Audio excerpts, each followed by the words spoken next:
श्रीलक्ष्मी श्रीमहालक्ष्मी क्षीरसागरकन्यके उत्तिष्ठ हरिसम्प्रीते भक्तानां भाग्यदायिनी उत्तिष्ठोत्तिष्ठ श्रीलक्ष्मी विष्णुवक्षस्थलालये उत्तिष्ठ करुणापूर्णे लोकानां शुभदायिनी श्रीपद्ममध्यवासिते वरपद्मनेत्रे श्रीपद्महस्तचिरपूजितपद्मपादे श्रीपद्मजातजननी शुभपद्मवक्त्रे श्रीलक्ष्मीभक्तवरदे तव सुप्रभातम्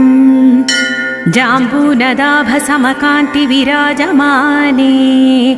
तेजोस्वरूपिणि सुवर्णविभूषिताङ्गी